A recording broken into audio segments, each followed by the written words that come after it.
നമസ്കാരം. ബൈജു കൊട്ടാരക്കര എന്ന ഈ മനുഷ്യൻ അറിയപ്പെട്ടിരുന്നത് ശക്തനായ ഒരു സഖാവായിട്ടായിരുന്നു. അത് ശരിയുമായിരുന്നു.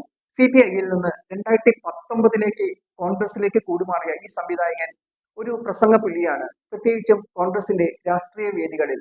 രാഹുൽ ഗാന്ധിക്കൊപ്പം പെരുമ്പാവൂരിൽ വേദി പങ്കിടുമ്പോൾ ഇയാളുടെ പ്രസംഗം കേട്ട് അണികൾ എഴുന്നേറ്റ് നിന്ന് കൈയടിച്ചപ്പോൾ രാഹുൽ ഗാന്ധിയും കൂടെ കൂടി.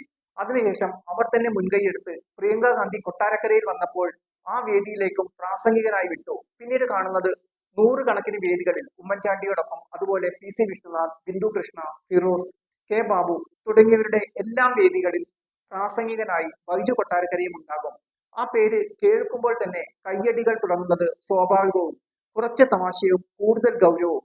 അതിലേറെ എതിരാളികളെ അടിച്ചിരുത്താനുള്ള തന്ത്രങ്ങളുമായി വേദികൾ കൈയടക്കും. പിന്നീട് ഇയാളെ കാണുന്നത് ചാനൽ ചർച്ചകളിലാണ് ഏറ്റവും കൂടുതൽ. നീതിക്ക് വേണ്ടി വാദിക്കുന്ന ഒരാളായിട്ടാണ് തോന്നുന്നത്. അമേരിക്കയിലും ഗൾഫ് നാടുകളിലും OICC, ഇൻകാസ് തുടങ്ങിയ കോൺഗ്രസ് സംഘടനകളുമായി ചേർന്ന് അവിടെയും ഉറങ്ങിക്കിടന്ന കോൺഗ്രസ് പ്രവർത്തകരെ ഇയാളുടെ വാക്ചാതുര്യം കൊണ്ട് വീണ്ടും പ്രവർത്തന സജ്ജമാക്കാൻ കഴിയുന്നു എന്നുള്ളതാണ് മറ്റൊരു പ്രത്യേകത. ഇയാളെ പോലെയുള്ള മനുഷ്യരെ കോൺഗ്രസ് നന്നായി വിനിയോഗിച്ചാൽ അത് കോൺഗ്രസ് പാർട്ടിക്ക് ഒരു മുതൽക്കൂട്ടായിരിക്കും എന്ന് മാത്രമല്ല, കോൺഗ്രസിന്റെ വേദികൾ ഉശിരുള്ളതാക്കാൻ കഴിയും. ആ പ്രസംഗം ഒന്നുകൂടി കേൾക്കാം. കിറ്റിന്റെ കാര്യം പറഞ്ഞു നിർത്തിയല്ലോ, അതിലൊരു വലിയ കൊള്ള നടത്തുന്നുണ്ട് കേരളത്തിൽ. നിങ്ങൾ ആരെങ്കിലും അറിഞ്ഞോ? ഈ കിറ്റ് കൊണ്ടുവരുന്ന സഞ്ചി നിങ്ങൾക്കറിയാമല്ലോ, ഒരു സഞ്ചിയിലാണ് തരുന്നത്. ഞാനിത് പരിശോധിച്ച ആളാണ്. കാരണം ഞാനും ഒരു ചാനലിന്റെ വിദേശകാര്യ ലേഖകനാണ്. ചാനലിന്റെ പേര് ഞാൻ പറയുന്നത്, സർവേയിലേക്ക് നമുക്ക് പിന്നെ വരാം. ഈ കിറ്റില് ഈ സഞ്ചിക്ക് വേണ്ടി ₹6.80 സിഡ്കോയുടെ ഒരു കൊട്ടേഷൻ ഉണ്ടായിരുന്നു. 6.80, 7.10, 7.85, 7.90, 9.45. നമ്മുടെ സർക്കാർ വലുതിലല്ല പിടിക്കൂ. 9.45 കൊട്ടേഷൻ കൊടുത്തു മധുരയിലെ ഒരു അണ്ണാച്ചിക്ക്. അതിനകത്ത് കിട്ടിയ കമ്മീഷൻ ₹2 സംതിങ്. അപ്പൊ ആ കമ്മീഷൻ ഇൻറ്റു 87 ലക്ഷം. സുഹൃത്തുക്കളെ, ഈ സഞ്ചിയിലും മാത്രം കമ്മീഷൻ അടിച്ചത് ₹2,98,40,200. ജനങ്ങളുടെ ഒപ്പമുണ്ടെന്ന് പറയുന്ന പിണറായി വിജയൻ ചെയ്ത ഗുണമാണ് സർ, നമ്മുടെ ജനങ്ങൾക്ക് ചെയ്ത ഗുണമാണ്.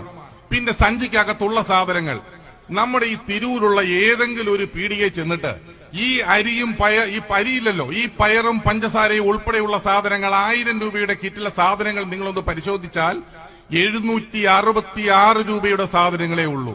ബാക്കി 234 രൂപയോ അതും പുട്ടടിച്ചു. അപ്പോ 87 ലക്ഷം ഇന്റ് 234, 202 ലക്ഷം രൂപ. ഇത് ഒരു മാസത്തെ കണക്കാണേ. ഇതിപ്പോ 8ാം മാസമാണ്. 8 × 202,47 ലക്ഷം എത്രയുണ്ടെന്ന് കൂട്ടി നോക്കുക സുഹൃത്തുക്കളെ. പപ്പടത്തിന്റെ കാര്യം പറഞ്ഞു. കേരളത്തിൽ തിരുവനന്തപുരത്തും ഗുരുവായൂരും പാലക്കാട് ഉൾപ്പെടെ ഇഷ്ടംപോലെ പപ്പട തൊഴിലാളികളുണ്ട്. ആ പപ്പടമൊന്നും പോരാ, അതും കൊടുത്തു മധുരയില്. അവസാനം അതും കുഴപ്പത്തിലായി. ഏറ്റവും അവസാനം ഒരു കാര്യം ചെയ്തു, അത് ഞാൻ കൊണ്ടുവന്നു നിങ്ങളെ കാണിക്കാൻ. ഒരു മാസ്ക് ഉണ്ടായിരുന്നു. മാസ്ക് ഇത് ഞാൻ ചെല്ലുന്ന സ്റ്റേജുകളെല്ലാം കാണി, നിങ്ങൾ നോക്കണം. ഈ മാസ്കിലൂടെ നോക്കിയാൽ ഇതിൽ വൈറസ് അല്ല, പഴുതാര കയറി വരും. കണ്ട ഇതാണ് സർക്കാർ കൊടുക്കുന്ന മാസ്ക്. എന്നിട്ട് നമ്മുടെ മുഖ്യം വൈകുന്നേരം ഇരുന്ന് വാർത്താ സമ്മേളനം നടത്തുന്നതോ 2,950 രൂപയുടെ N95 മാസ്കിനകത്ത്. കാരണം വൈറസ് കയറുന്നല്ലോ, തട്ടിപ്പോവും.